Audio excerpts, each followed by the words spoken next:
যা কিছু খেতে আমরা পছন্দ করি তার সবই কি স্বাস্থ্যকর? বিশেষ করে আমাদের হার্ট ভালো রাখার ক্ষেত্রে বিশেষ সতর্ক হতে হবে। সম্প্রতি এক ইনস্টাগ্রাম রিলে লন্ডনের কার্ডিওভাস্কুলার সার্জন ডক্টর জেরেমি 4টি খাবার নিয়ে আলোচনা করেছেন, যেই খাবারগুলো হার্ট ভালো রাখার খাতিরেই এড়িয়ে যেতে হবে।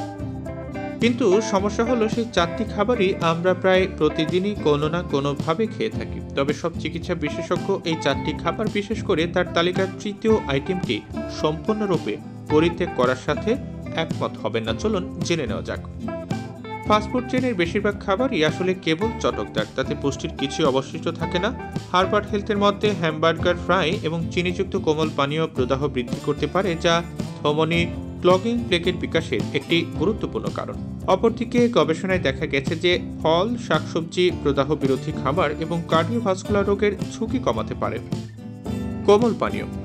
ডাক্তার জেরেমি নিয়মিত কোমল পানীয় এড়িয়ে চলার পরামর্শ দিয়েছেন। The American journal of clinical নিউট্রিশনে প্রকাশিত সাম্প্রতিক এক সমীক্ষা প্রকাশ করেছে যে যেখানে দেখা গেছে যারা সাপ্তাহিক 2বারের বেশি চিনিযুক্ত পানীয় গ্রহণ করেন তারা কার্ডিওভাস্কুলার রোগের উচ্চ ঝুঁকির সম্মুখীন হন। যারা প্রতিদিন কোমল পানীয় পান করেন তাদের জন্য এই ঝুঁকি আরও বৃদ্ধি পায়।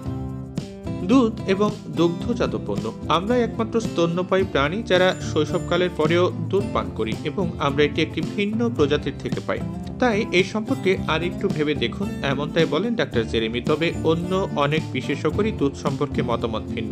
হার্বার্ট হেলথের একটি প্রবন্ধে প্রশ্ন করা হয়েছিল যে দুধ কি হৃৎপিণ্ডের স্বাস্থ্যকে ক্ষতিগ্রস্ত করতে পারে। ডক্টর জোয়ান ম্যানসন উল্লেখ করেছেন যে ফুল ফ্যাট দুধের পরিমিত ব্যবহার স্বাস্থ্যকর খাদ্যের অংশ হতে পারে। সবশেষে অ্যালকোহল আমাদের শরীরের প্রতিটি কোষের জন্য বিষাক্ত, এমনটাই বলেন কার্ডিয়াক সার্জন জেরেমি। এমনকি মাঝারি বা মাঝে মাঝে গ্রহণ করলে তাও আমাদের স্বাস্থ্যের জন্য ক্ষতিকর হতে পারে। আমরা যদি আমাদের মঙ্গলকে অপটিমাইজ করার চেষ্টা করি তাহলে অ্যালকোহল নির্মূল করার বিষয়টিকে অগ্রাধিকার দেওয়া উচিত, এমনটাই মত দেন ডাক্তার জেরেমি।